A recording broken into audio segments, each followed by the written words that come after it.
So my 20s were by far the most transformative years of my life. It's definitely the time period where I saw the greatest personal growth as well as some of my greatest mistakes. When I was 20 years old, I was an aspiring filmmaker, hopelessly trying to make a fedora work. I was a wannabe player, but largely insecure and uncertain about my future. Honestly, if you don't look back at photos from 10 years ago and cringe, then, well, you're lying. Even though it didn't really feel like it at the time, through all my missteps, I was somehow stumbling in the right direction. I learned so many valuable lessons about how to cultivate really healthy relationships, how to find true happiness, and also how to progress through my career and all the ups and downs that often comes from that. I learned so many valuable lessons from my 20s, and in this video, I want to share the 5 most important takeaways. This video is brought to you by my friends at Squarespace, and I'll talk a little bit about them later. Effective communication will solve most of your problems.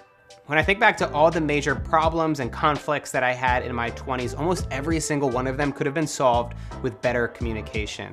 I remember one specific shoot that I had, a freelance film project early on, that really taught me that lesson the hard way.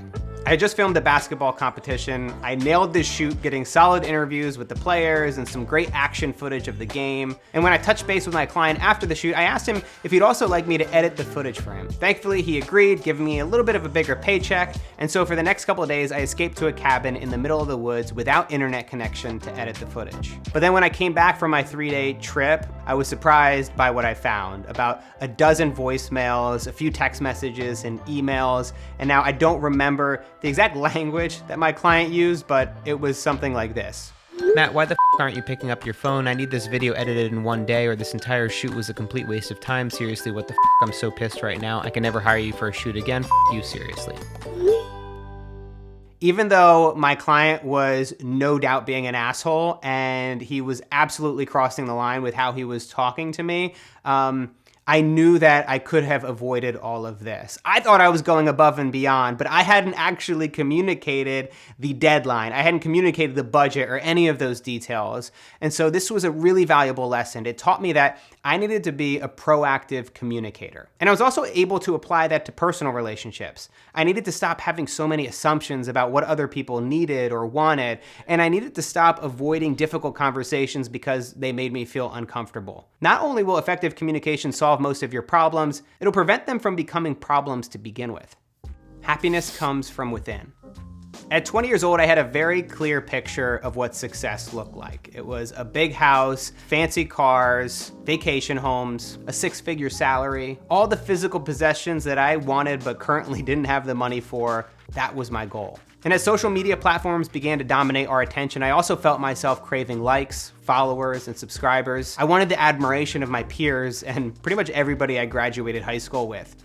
I remember foolishly telling myself things like, if I get this lens, then my videos will finally be perfect. If I make this amount of money, then all my problems and stress will go away. But these if-then statements are completely conditional, and I found that whenever I got that thing, it really didn't deliver on the promise that I thought it would. Just a few years into my 20s, this became glaringly obvious when I stumbled across a few bloggers online talking about something called minimalism. Minimalism and blogging and habit change, all of these have been tools for me for learning about myself and how I work and how my mind works and how change works.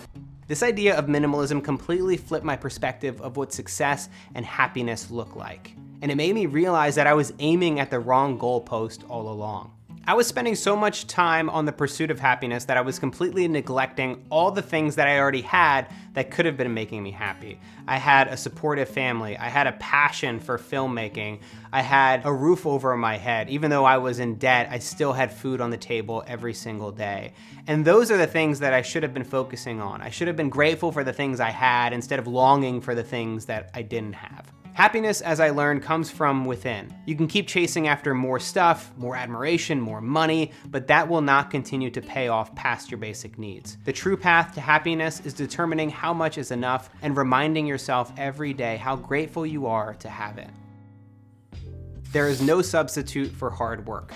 As much as I talk about the benefits of having a healthy relationship with your work and about the negative effects of overworking and hustle culture, I truly believe that there is no replacement for hard work.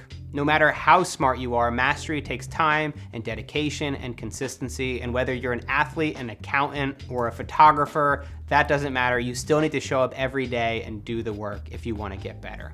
I remember filming 50 weddings late into the night and taking the subway home at 1 a.m. I remember dozens of overnight edits and dealing with shitty clients over the years. I was 26 years old when I started the biggest project of my life and my first feature documentary, Minimalism. You might have heard me talk about it on this channel before. When I started that project, I was overwhelmed. It was largely a one-person crew. I was responsible for filming and editing everything.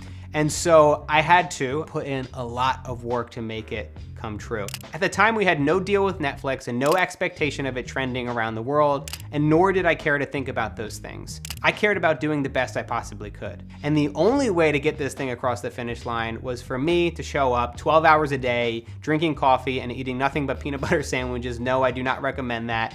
And doing the work. There are no shortcuts if you want to progress in your career. It's going to take rolling up your sleeves and doing the work. And if you're lucky enough to find something that you truly love, that you can make a full-time living from, you'll find the reward in the work itself. Don't let your ego sabotage your relationships. Self-awareness is one of the most important skills you need to develop if you want to be a better coworker, friend, or partner. Understanding your own strengths and weaknesses. Owning up to it when you're wrong or you've made a mistake. No matter how great of a match you have with your partner, you will inevitably have difficult times. When it comes to building healthy relationships, it's not about avoiding conflict. It's about learning how to deal with your own emotions so you can navigate through the issues together. Whenever I feel my patience decrease and my temperature rise, I know absolutely nothing good will come of it. I'll just continue to dig a hole deeper and deeper, saying something mean or hurtful or untrue, simply because I got caught up and I let my ego do the talking for me. And so once I realized that I'm starting to approach this, I decided to take a step away, to remove myself from the conversation for a moment to cool down. I'm not running away from my partner, I'm not running away from my problem, I'm simply giving myself some space to cool down. And within 5 or 10 minutes, I already start to feel better. I can come back to that conversation level-headed. I can apologize if I have to, if I absolutely have to. I can also communicate more effectively. I can let somebody know maybe why I'm hurt, why I feel that way. If I'm just letting my ego do the talking, I'm not able to think clearly. True growth takes time. There's no such thing as overnight success. We love hearing these stories of people who've made seemingly huge leaps in short periods of time for the same reason that millions of people play the lottery each year. Because we somehow think that there might be a shortcut to finding success, happiness, and financial wealth, but that's simply not true. If you go throughout your life thinking that everything will come naturally to you, you're going to give up the minute you hit any form of resistance. Take starting a YouTube channel, for instance. For most people, it takes years of making videos, week after week, before they're able to turn it into a full-time income. There's no guarantee that you'll make it happen at all, but if you expect to get there in a couple of months, you will absolutely fail. Now that I'm 32 years old, I don't worry about failure as much as I used to. Of course, I'm not trying to fail and I don't want to fail, but I understand that that is literally the price you pay for trying anything.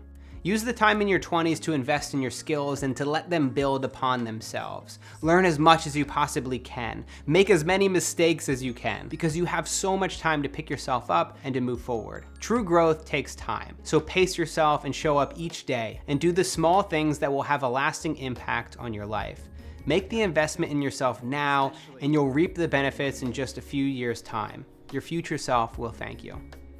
So my sponsor for this week's video is Squarespace. I remember when I first signed up for a Squarespace account back in 2015, I was in my mid-20s and I wanted to be a blogger. Turns out I'm a much better filmmaker than I am a blogger, but still at that time, and I continue to realize throughout the years how important it is to have a really beautifully designed website. What I love about Squarespace is that you don't have to be a designer to make a beautiful website. They have dozens of amazing templates that are ready to be customized. All you need to do is click, drag, and drop. Get powerful analytics, connect your social media accounts, and so much more. Go to squarespace.com for a free trial. When you're ready to launch, go to squarespace.com/MattDiavella to save 10% off your first purchase of a website or domain. So much of life is perspective. Our perspective changes the more information that we get, a new idea that might come to us at a significant time in our life. It also comes from looking back at photos from a long time ago. And also an understanding that we're probably going to have these same feelings in 10 years' time. I know I'll certainly look back at the time of my 30s and maybe cringe at some of the photos that I took and some of the videos that I made, but that's just part of growing. It never stops. We always continue to change, and hopefully we can learn from our mistakes to continue to do better. Thank you guys so much for watching, and I'll see you next time.